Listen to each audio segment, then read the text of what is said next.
24 Nashville starts now with this breaking news alert. We begin with breaking news for you this morning. The TBI issuing an endangered child alert for 2 children last seen in Murfreesboro. But police want you to be on the lookout for this morning as the search intensifies. Construction for Sumner County's new courthouse might be delayed after flames were seen shooting from the roof. Coming up, how much damage was caused by the fire? And it is back to school here in Nashville. We are breaking down the brand new security plan for your child's school.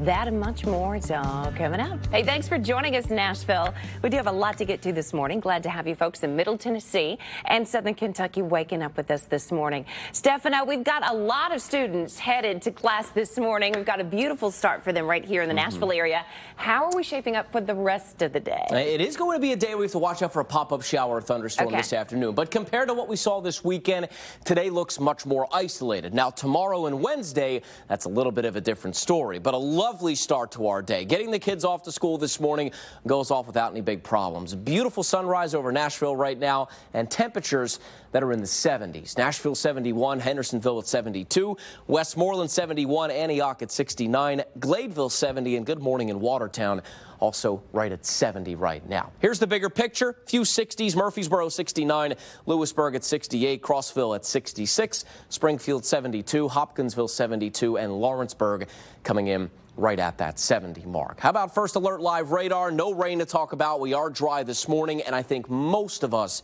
will get to stay dry through this afternoon. The only thing we can't rule out today is that isolated shower or thunderstorm, but not as widespread as what we saw this weekend, Ryan. Hey, good morning to you, Stefano, and good morning to you at home. If you're heading out the door right now, you want to be aware in the Madison area that Briley Parkway has 3 lanes shut down because of a multi-vehicle crash, and there are injuries reported with this crash. So let's take a look at your traffic flow map this morning. You can see this is where that accident is, right by Gallatin Pike. So you can try to take Gallatin Pike or Ellington Parkway this morning to try and avoid that, but it's right over the Cumberland River in the exit for Gallatin Pike there on Briley Parkway. We have a number of different accidents as well in other areas of the city. So take a look right here, Murfreesboro Pike at Dell Parkway. That's one other accident we're seeing. Another one further south is on Nolansville Road. And then we have another accident on Hickory Hollow Lane. That's a crash at Hickory Hollow Parkway.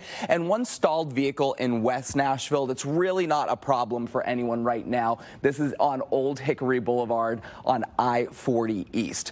Like I mentioned, I took a look at the traffic cameras, and it seems like that car has maybe moved out of the way at this point, so you're probably fine if you're coming in from West Nashville. Coming in from Hendersonville this morning, 14 minutes on I-65, 22 minutes if you're traveling in from Lebanon, 54 minutes from Dixon on I-40, and just 43 minutes this morning from Clarksville. Holly. All right, Brian, we do have an urgent situation to tell you about. This is involving 2 missing children out of Rutherford County this morning. So I want to get you straight over to Carly Warden. She's on the alert desk for us. So, Carly, what's the latest? What do we know right now? Well, Holly, these are the kids right here. The TBI tweeted out their pictures early this morning along with an endangered child alert. Let's go ahead and take their pictures in full so you can get a really close look. There they are. Police are looking for 5-year-old Jackson Black and 6-year-old Bailey Black. They were last seen yesterday in Murfreesboro, and investigators say they may be with the man you see there on your screen, 31-year-old Cameron Black, who is now wanted by the Rutherford County Sheriff's Office for custodial interference. We know they may be traveling in a gold Chevrolet Trailblazer with Oklahoma tag IZC 418. We've gone ahead and retweeted all of these pictures for you. So as you make your way out the door this morning, please share them with your family and friends. And if you see the car, the kids, or that man, Cameron Black, please call the TBI immediately. Holly? Oh, they want to hear from you. Need more information this morning. All right, Carly, thank you. Well, fire officials are right now working to figure out what caused the new Gallatin courthouse from catching fire. Look at some of these pictures, the massive flames there. Our WSMV's Joylyn Bukovac, she is there for us live in Sumner County this morning, where the fire actually broke out last night. Hey, good morning to you, Joylyn. So walk us through the latest and what do we know? Just how extensive is this damage? Hi, Holly. Good morning. Well, construction materials that were sitting on top of this roof over here are what actually caught fire. Crews were able to keep the fire from spreading to the rest of the building, according to the Gallatin fire chief. It all happened around 8 o'clock Sunday night when Gallatin and Hendersonville firefighters were called as thick smoke started pluming from the top of the Sumner County's brand new courthouse, which is being built right now. It's been under construction for more than a year. Gallatin Fire Chief Jeff Beeman says firefighters were on cranes working to extinguish the fire on top of the roof while crews were working from the inside of the building. And then we had crews work their way inside using the interior stairwells to the roof with a standpipe system. And once we got that set up, we were able to knock the fire down. It did take a little while with the building being under construction because there were no elevators. It's all manual climbing and carrying everything with them. So, they had some physical labor, but once we got everything set up, we quickly knocked the fire down. The firefighters had to climb 6 flights of stairs to douse the fire and quickly get the flames under control. Coming up, I'll tell you the future plans for this building. Holly. Wow. All right. We know you're staying on top of it with any of the other developments this morning. Thank you, Joy Lynn. All right. Today, of course, marks the start of a new school year for Metro School students, and it'll be another year with significant change, specifically when it comes to security. So students can expect to see a lot more of it, especially in the elementary schools for Metro. Police officers working overtime will be at Nashville elementary schools.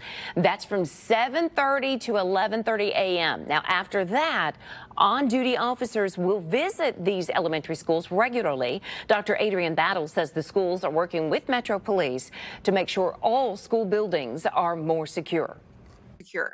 This year, Metro Council identified another $4 million in one-time funds that are being allocated towards finishing out our long-term security vestibule project and funding additional enhancements around added security cameras, fencing, lighting, and other safety and security measures. Now, all high schools plus John Early and McKissick middle schools will have permanent SROs. Other middle schools plus all magnet high schools will share SROs who will be on campus for a few hours each day. Also, a big reminder of Metro schools right now, they need you. They need tutors. They need people to help elementary students with reading or help middle school and high school students with math.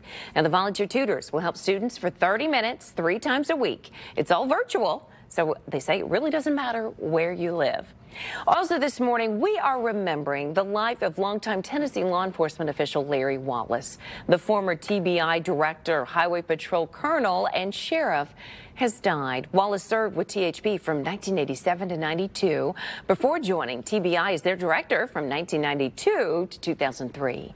Now we are hearing from the TBI's current director, who says Wallace's impact can still be felt today. Director Wallace leaves a legacy here at TBI with many employees who were hired during his tenure. He was responsible for the construction of many of our facilities, including our headquarters in Nashville. It was under his leadership that the TBI first became accredited.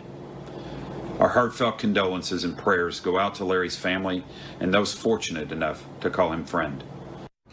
Funeral services for Wallace have not yet been announced.